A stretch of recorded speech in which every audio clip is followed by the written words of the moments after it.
வணக்கம்.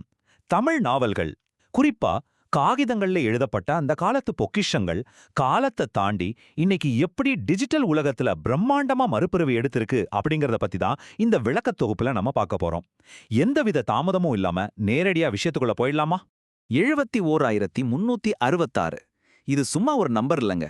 நம்ம இந்தியா சுதந்திரம் வாங்கின புதுசுல கல்கி ஏழல தொடர்கதையா வந்த நாவல்கள் தொட்ட வாராந்திர விற்பனை எண்ணிக்கை இது. இன்டர்நெட், டிவின்னு எந்த தகவல் தொடர்பும் இல்லாத அந்த காலத்துல இது எவ்வளோ பெரிய ரெக்கார்டுன்னு கொஞ்சம் யோசிச்சு பாருங்க. இப்போ உங்களுக்கு ஒரு கேள்வி வரலாம். 20ஆம் நூற்றாண்டுல மக்கி போற காகிதங்கள்ல வெளியான இந்த பிராந்திய நாவல்கள் எப்படி இன்னைக்கு உலகமே கொண்டாடுற அளவுக்கு டாப் ரேட்டட் டிஜிட்டல் ஆடியோ புக்ஸா மாறுச்சு? காலத்தோட சீற்றங்கள்ல இருந்து இது எப்படி தப்பிச்சுது? வாங்க அந்த சுவாரஸ்யமான பயணத்தை நாம தெரிஞ்சுக்கலாம். முதல்ல தமிழ் நாவல்களோட எழுச்சி, அதாவது அதோட தனித்துவமான இலக்கிய அடையாளம் எப்படி உருவாச்சுன்னு பார்ப்போம். இந்த மாற்றத்தை புரிஞ்சுக்க நாம கொஞ்சம் பின்னாடி போகணும். கல்கின்னு பரவலா அறியப்படுற கிருஷ்ணமூர்த்தி வர்றதுக்கு முன்னாடி மேற்கத்திய துப்பறியும் கதைகளோட சாதாரண மொழிபெயர்ப்புகள் தான் இங்க அதிகமா இருந்துச்சு. ஆனா கல்கி அந்த ட்ரெண்டை அப்படியே மாத்தினாரு. நம்ம ஊரு வரலாறு, சுதந்திர போராட்டம், சமூக பிரச்சனைகள்னு நம்ம மண்ணோட கதைகளை ரொம்ப ஆழமா எழுத ஆரம்பிச்சாரு. இது ஒரு உண்மையான கேம் சேஞ்சர். இதே காலகட்டத்துல நம்ம கண்டிப்பா பேச வேண்டிய இன்னொரு முக்கியமான ஆளுமை எழுத்தாளர் விக்ரமன். இவர் அமுதசுரபி மாத இதழோட ஆசிரியரா சுமார் 55 வருஷம் வேலை செஞ்சிருக்காரு. நவீன தமிழ் இலக்கியத்தோட வாழும் டால்ஸ்டைனும் கூட இவள சொல்வாங்க. எந்த ஒரு பெரிய சப்போர்ட்டும் இல்லாத அந்த காலத்துல அரசியல் மாற்றங்களுக்கும் மத்தியிலையும் இலக்கிய உணர்வை ஒரு தனி மனுஷனா தொடர்ந்து வளர்த்தெடுத்த பெருமை இவரைத்தான் சேரும். சரி, இப்போ கல்கியோட காலத்தால் அழியாத படைப்புகளான சோழர் மற்றும் பல்லவர் வரலாற்று நாவல்களை பத்தி பாப்போம். இதுல ரொம்ப இன்ட்ரெஸ்டிங்கான விஷயம் அவரோட அந்த பரிணாம வளர்ச்சி தான். 1937ல கள்வனின் காதலிங்கிற சமூக நாவல்ல ஆரம்பிச்சு, அப்புறம் பல்லவர் கால பின்னணியில பார்த்திபன் கனவு, சிவகாமியன் சபதம், காந்திய காலத்தை காட்டுற அலையோசைன்னு படிப்படியா உயர்ந்து 1950ல தன்னோட மாஸ்டர் பீஸான பொன்னியின் செல்வனை கொடுத்தாரு. நிஜமாவே பிரமிப்பான ஒரு பயணம் இல்லையா? இதுல பொன்னியின் செல்வன் பத்தி நம்ம தனியா சொல்லியே ஆகணும். 5 பாகங்களை கொண்ட இந்த பிரம்மாண்டமான காவியம் வரலாற்று உண்மைகளையும் துடிப்பான கற்பனை கதாபாத்திரங்களையும் அவ்வளோ அழகா இணைச்சிருக்கும். இது வெறும் கதை இல்லைங்க. அந்த காலத்துல இருந்த தேசியவாத உணர்வுகள், திராவிட அடையாளம், ஒட்டுமொத்த தமிழ் கலாச்சார மறுமலர்ச்சி, இது எல்லாத்தையும் ரொம்ப துல்லியமா காட்டின ஒரு கலாச்சார கண்ணாடி. ஆனா இவ்வளவு பெரிய படைப்புகளுக்கும் ஒரு பெரிய சிக்கல் இருந்துச்சு. அச்சு பாரம்பரியத்துக்கு வந்த அச்சுறுத்தல் என்னன்னு அடுத்ததா பாப்போம்.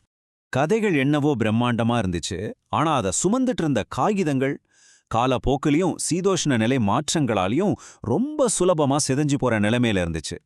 அப்போதான் ஒரு முக்கியமான உண்மை பலருக்கும் உரைக்க ஆரம்பிச்சது.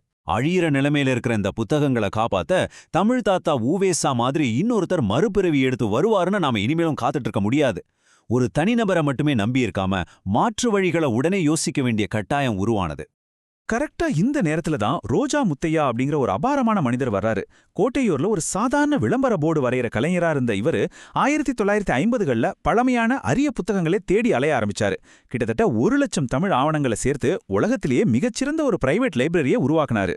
1994ல சிகாகோ பல்கலைக்கழகம் இதை வாங்கினாலும் அந்த பொக்கிஷம் தமிழ்நாட்டிலே ரோஜா முத்தையா ஆராய்ச்சி நூலகமா நிலைச்சு நின்னது நம்ம எல்லாருக்குமே ஒரு மிகப்பெரிய வெற்றி.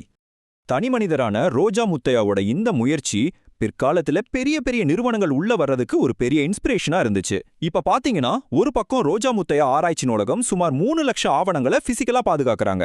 இன்னொரு பக்கம் டிஜிட்டல் உலகத்துல மதுரை திட்டம் மூலமா தன்னார்வலர்கள் இலவசமா தமிழ் யூனிகோட் புத்தகங்களை உருவாக்குறாங்க. இது போக இணைய ஆவணகம் உலக அளவுல 21 லட்சத்துக்கும் அதிகமான புத்தகங்களை டிஜிட்டல் ஆக்கியிருக்காங்க. இந்த டீம் ஒர்க் தான் நம்ம பொக்கிஷங்களை காப்பாத்துச்சு. அடுத்ததா கடந்த காலத்தை எப்படி டிஜிட்டல் முறையில பாதுகாக்கிறோம், அதுல ஒரு தனி மனிதனோட ஆற்றல் எந்த அளவுக்கு உதவி இருக்குன்னு பாப்போம். இந்த அரிய புத்தகங்களை காப்பாத்துறது பெரிய நிறுவனங்களோட வேலை மட்டும் இல்லைங்க. சாதாரண மனிதர்களும் டெக்னாலஜியை யூஸ் பண்ணி பெரிய லெவல்ல சாதிச்சிருக்காங்க. உதாரணத்துக்கு பொள்ளாச்சி நசன் அப்படிங்கிறவரை எடுத்துக்கோங்க. அவரு தன்னோட வீட்லயே ஒரு DIY புக் ஸ்கேனரை உருவாக்கி 1 மணி நேரத்துக்கு 1000 பக்கங்கள்ங்கிற ஸ்பீட்ல பழைய புத்தகங்களை ஸ்கேன் பண்ணி இன்டர்நெட்ல அப்லோட் பண்ணாரு. டெக்னாலஜி நம்ம கையில இருந்தா வரலாறை காக்குறதுல ஒரு சாதாரண மனுஷன் கூட ஹீரோ ஆகலாம்னு இவர் ப்ரூவ் பண்ணிட்டார்ல. இப்போ டிஜிட்டல் யுகத்துல இலக்கியம் எந்த அளவுக்கு உலகளாவிய ரீதியில பரவி மறுமலர்ச்சி அடைஞ்சிருக்குன்னு பார்க்கலாம். இப்படி பல முனைகள்ல நடந்த தொடர்ச்சியான முயற்சிகளால தமிழ் இலக்கியம் அழியாம தப்புனது மட்டும் இல்லாம டிஜிட்டல் உலகத்துல ஒரு பிரம்மாண்டமான மறுபிறவியே எடுத்திருக்கு.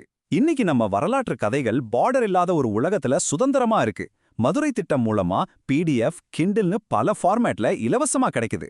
லண்டன்ல இருக்கிற க்ரீ மாதிரி நிறுவனங்கள் மூலமா உலகமெங்கும் பிரிண்டட் புத்தகங்களா போயிட்டு இருக்கு.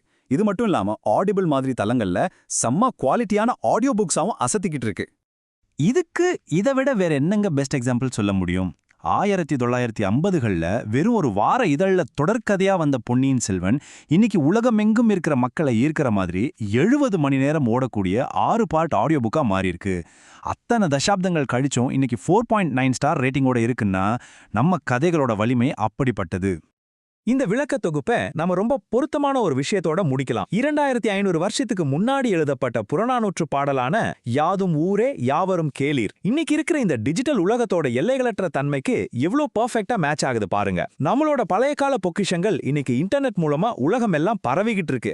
இதே மாதிரி இன்னும் எத்தனையோ அற்புதமான இலக்கியங்கள் லைப்ரரியில தூங்கிட்டு இருக்கலாம். டிஜிட்டல் உலகத்துல நம்ம அதை மறுபடியும் கண்டுபிடிக்க வெயிட் பண்ணிட்டு இருக்கலாம் இல்லையா?